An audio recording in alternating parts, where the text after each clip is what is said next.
നമസ്കാരം. ഇടുക്കി കുമളിയിൽ 11 വർഷങ്ങൾക്ക് മുമ്പ് 4.5 വയസ്സുകാരനായ ഷെഫീഖിനെ കൊലപ്പെടുത്താൻ ശ്രമിച്ച കേസിൽ 2 പ്രതികൾക്കും ശിക്ഷ വിധിച്ചു കോടതി. ഷെഫീഖിന്റെ പിതാവായ 1-ാം പ്രതി ഷെരീഫിന് 7 വർഷം തടവും 50,000 രൂപ പിഴയും ചുമത്തി. രണ്ടാം അമ്മ അനീഷയ്ക്ക് 10 വർഷം തടവും കോടതി ശിക്ഷ വിധിച്ചു. ഇടുക്കി 1-ാം ക്ലാസ് മജിസ്ട്രേറ്റ് കോടതിയാണ് ശിക്ഷ വിധിച്ചത്. സംഭവം നടന്ന് 11 വർഷത്തിന് ശേഷമാണ് നിർണായകമായ കോടതി വിധി വരുന്നത്.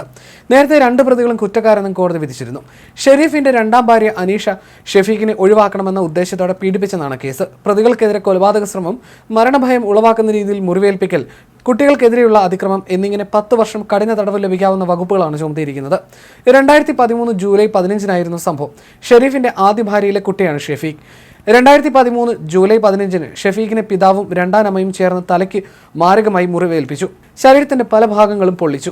കുട്ടിയുടെ നിലവിളി കേട്ട അയൽവാസികൾ ഓടിക്കൂടിയപ്പോൾ കുട്ടിക്ക് വീണ് പരിക്കേറ്റെന്നായിരുന്നു മാതാപിതാക്കൾ പറഞ്ഞത്. തുടർന്ന് ഷെഫീഖിനെ ആശുപത്രിയിലാക്കി.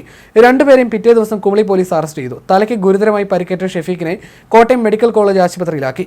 തലച്ചോറിനേറ്റ ക്ഷതം മൂലം കുഞ്ഞിന്റെ സംസാരശേഷി പൂർണ്ണമായി ഇല്ലാതായി. സംസ്ഥാന സർക്കാരും സന്നദ്ധ സംഘടനകളും നാട്ടുകാരും സഹായ ധനം എത്തിച്ചതോടെ ഷെഫീഖിന് വെല്ലൂരിൽ തുടർ ചികിത്സയ്ക്ക് കളമൊരുങ്ങി. 1 വർഷത്തെ ചികിത്സയ്ക്ക് ശേഷമാണ് നേരിയ തോതിൽ സംസാരിക്കാൻ തുടങ്ങിയത്. തന്റെ ഷെഫീഖിന് നീതി കിട്ടിയെന്ന് ഷെഫീഖിനെ കഴിഞ്ഞ 11 വർഷമായി പരിചരിക്കുന്ന നഴ്സ് രാഗിണി പറഞ്ഞു.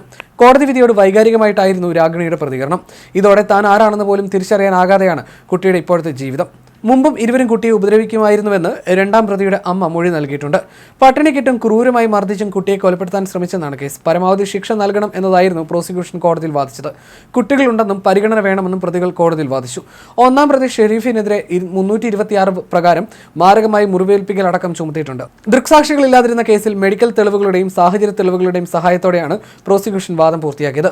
വർഷങ്ങൾ നീണ്ട ചികിത്സയ്ക്കൊടുവിൽ ഷെഫീഖ് ജീവിതത്തിലേക്ക് തിരികെ എത്തിയെങ്കിലും തലച്ചോറിനേറ്റ ക്ഷതം കുട്ടിയുടെ മാനസിക വളർച്ചയെ സാരമായി ബാധിച്ചു. മെഡിക്കൽ തെളിവുകളും സാഹചര്യ തെളിവുകളും അടിസ്ഥാനമാക്കിയായിരുന്നു പ്രോസിക്യൂഷൻ വാദം. ജുവനൈൽ ജസ്റ്റിസ് ആക്ട്, വധശ്രമം ഉൾപ്പെടെ പ്രതികൾക്കെതിരെ ചുമത്തിയിരുന്നു. ഇതെല്ലാം അംഗീകരിച്ചാണ് കോടതി പ്രതികൾ കുറ്റക്കാരാണെന്ന് കണ്ടെത്തിയതും ഇപ്പോൾ ശിക്ഷ വിധിച്ചിരിക്കുന്നത്.